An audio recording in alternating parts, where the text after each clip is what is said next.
Today we're going to talk about pond leaks and evaporation, multi-level ponds, and foaming pond water.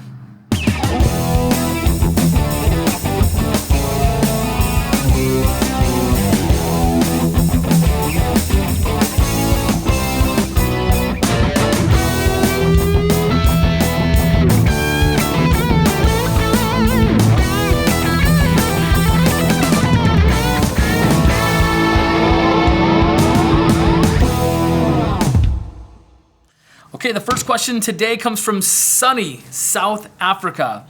It's from a Willie Swart, and he wants to know about evaporation, and he knows there's some different variables to make ponds evaporate more, and he wants to know when can he say, hey, I have water loss due to evaporation, or hey, is my pond leaking? So we're going to talk about that. First off, I want to tell you, do a little did you know. This is kind of an interesting thing. If you have really warm water, let's say you have high temperatures and your water's very warm, and then you have a pop in temperature going cold from the outdoor ambient temperature drops very cold, and you go out to the pond in the morning and you see steam rising off the pond, really cool look, like the creature of the Black Lagoon is going to come out or something.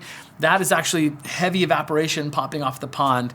And so a lot of people assume that, hey, if it's really hot, we're going to have evaporation. But also if you're warm watered and cold night, you could have evaporation too at certain times of the year. So I think that's really interesting. I wanted to share that with you. But really, let me tell you this. In sunny Southern California, we're very close to Palm Springs. The pool industry has very good numbers for evaporation because it's a big industry in California.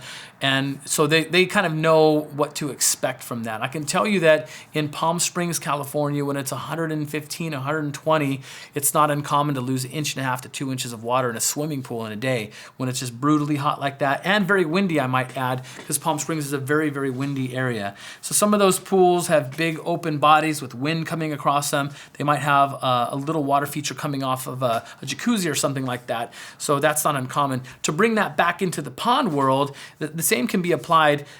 What's different between the pools and the ponds is the pond, if it has a water feature via waterfall coming back into the pond from the life support system, that waterfall has to run continuous. When it's a swimming pool, a lot of times that might only be running at nighttime when the water temperature is a little cooler.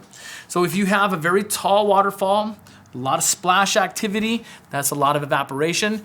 Oftentimes I might talk a client down a little bit if they want a very large waterfall in a backyard for a couple of reasons. If it might look unnatural, a really tall waterfall in a small flat backyard, but more importantly, a lot of evaporation comes from that water splashing as it makes the descent.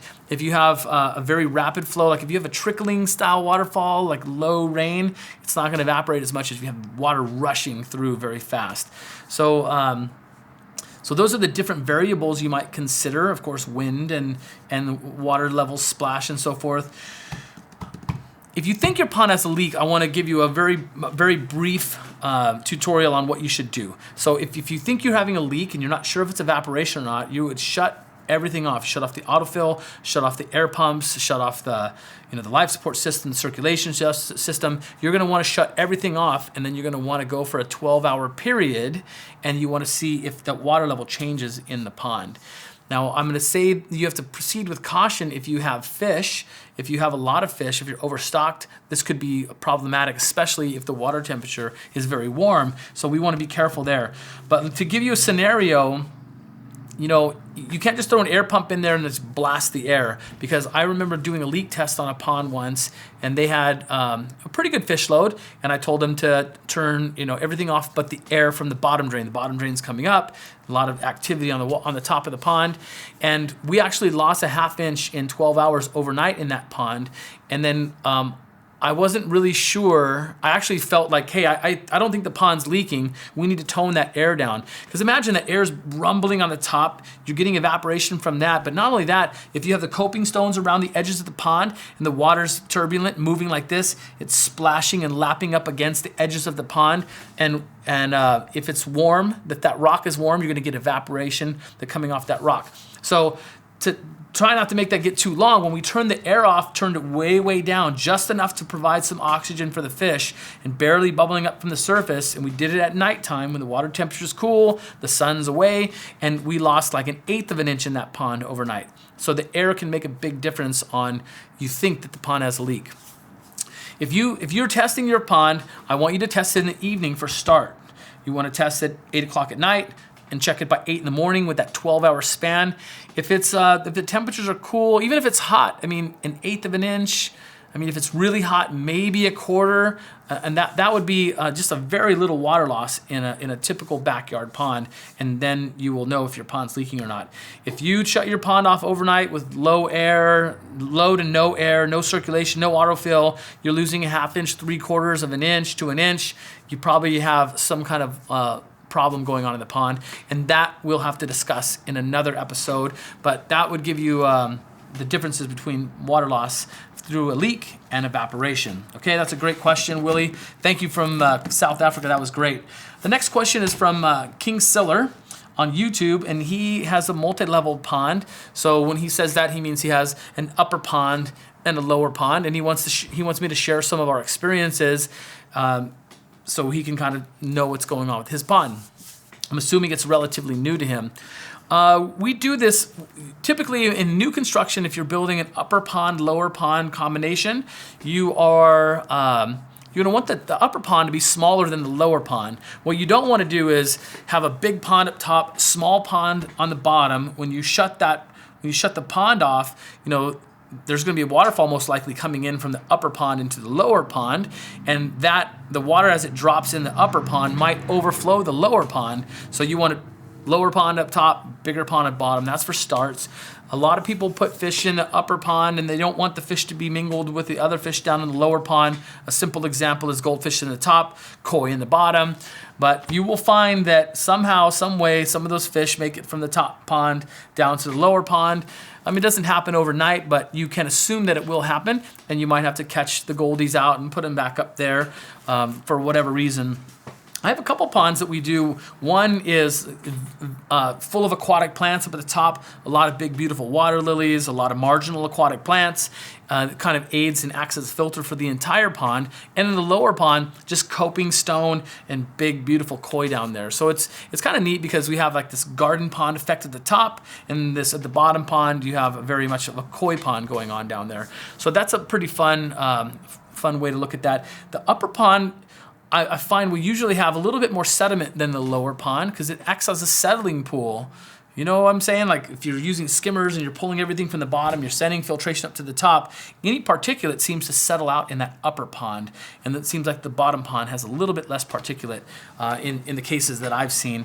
But that might be due to like heavy aeration in the bottom pond and so forth. But that's some of the experiences that I can tell you about that. It's a very cool look, but you want to make sure you follow the rules of construction and have a smaller pond at the top than the bottom. Okay. We're going to move on to the last question of the day. Is from a Brad Harvey, and he has 2 ponds, and one pond gets a lot of foam in the pond, and the other pond doesn't have any foam at all. He's kind of curious what's going on with the foam and where's it coming from, why. If you have foam in the pond, usually you're going to have proteins in the pond, or heavy organics are going on in that pond.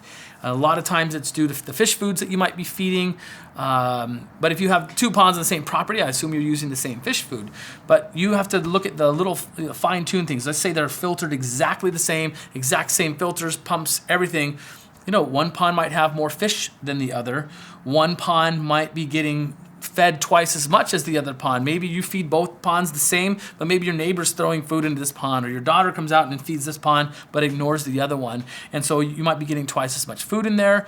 Let's say the pump is not quite as strong as the other, so it's not running through cycling through filtration. So you might find there's just more organics in one pond than the other. And so my question is going to be back to you is that one overstocked? Are you overfeeding it? Does it have less filtration? Those are the things I would look at immediately to see what's going on with the proteins or the stuff that's foaming up in the pond. A lot of times we'll get phone calls after heavy rain, which we rarely have here in Southern California, but if we have good rain, and we'll get some phone calls from clients saying, hey, I have a lot of foam going on in the pond, and So it's usually like that rain pounding on there somehow like makes the foam come up. One little twist here at the end is maybe the koi in the pond with the foam, maybe those koi are sexually mature and maybe they're spawning. And so a lot of times when they're spawning, you'll see some foam on the surface as well. So that's kind of the curveball on there. Maybe your other pond has smaller fish in there and they're not breeding yet. So I don't know if it's a breeding habit that you might be seeing as well. So there you go with that. I have a question for you today. I want to know, have you ever had a leak in your pond? I want to know, how did you find it? Where was it? What caused it? How you got it fixed? I know that's a lot of questions, but I think if you've had an experience with a pond leaking and you share it with us in the comment section below, everyone's going to learn from it. I hope to learn some stuff from it too. So please put your leaking experiences in the comment section below. And if you want me to ask your question specific to you on the Ask the Pond Digger show, you know how to do it. Hashtag Ask the Pond Digger. Put it on the social media platforms. I'll do my best to get it answered right here on the show. Thanks for watching.